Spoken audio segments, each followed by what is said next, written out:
Okay, great day. 1 minute time frame tayo para sa gold. Tingnan natin kung ano yung ating pwedeng maging trading bias or trade idea.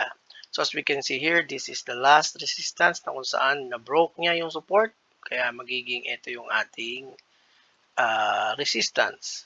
And then from there, tingnan natin kung magbe-break siya. Ayun, nagkaroon ng inside trend which is a slight consolidation. And then binasag ang support. So dahil binasag niya yung support, this now will be our valid resistance. Okay? And then from there, so delete natin to. Nag-create siya here. And then nagkaroon ulit ng pullback. And nagkaroon ulit ng breakdown sa previous support. So masyadong maliit lang, halos pantay, but we can consider that as a breakdown. So kung ganon, pwede natin i-consider ito as our resistance level.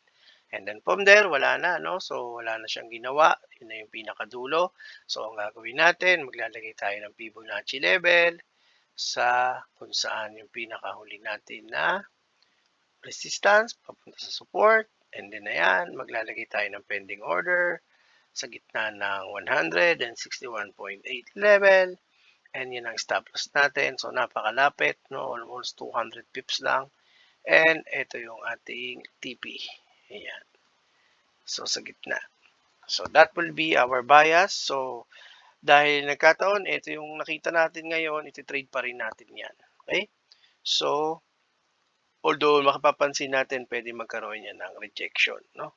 So ang gagawin natin dito dahil masyadong malapit at malapit lang yung ating points, magre-reduce lang tayo ng kalahati sa ating lot size.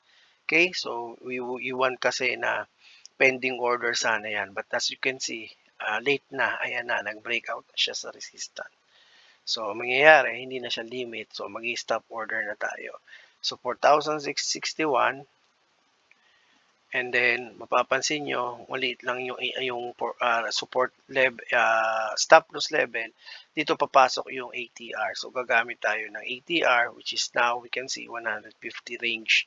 So ang stop loss natin gagawin nating times 4 lang ng ATR or 600, no? Kaya ang gagawin natin diyan 4,000 600 points. So that would be 4,012 ang ating stop loss. Then, ang take profit, yun pa rin, hindi natin babaguhin. 4,002 level pa rin. Ayan. So, ayan, nakikita nyo, bumalik ulit siya, no? Talagang merong resistance dun sa level na yon. So, magiging limit na to. Ayan. Okay, so, that will be our plan for the gold. So, 1 minute. So, may tayong sell doon. Nag-adjust lang tayo ng stop loss. Ipinoproportion lang natin sa ating take profit. Actually, pwede nyo rin gawin ng ganito, no? Once it's triggered, ay iparehas nyo lang sa risk ninyo. So, kung ito ay 4,006, 4,012, so magiging ano to, 4,000.61. Yan, 4,000.61. Para 1:1. And iwan nyo na siya. Okay? So, that will be our trade for our 1 minute time frame. So, balik tayo sa 15 minutes kanina. Ay, sorry. So, that will be our trade for 1 minute. Ayan. So, that's it. And yan yung pinakamadali at simple na pwedeng gawin ng nag-uumpisa pa lang sa Forex na may trabaho, busy, at wala kang time para mag-trade ng nakabantay. So, this is the easiest approach. Kailangan mo lang ng Heiken, kailangan mo lang ng moving average, at syempre, marunong kang gumamit ng trend identifier, which is, yan nga, ang zigzag tool ay makakatulong sa ating pagtitrade. So, yun lang. Maraming salamat. God bless. Shalom.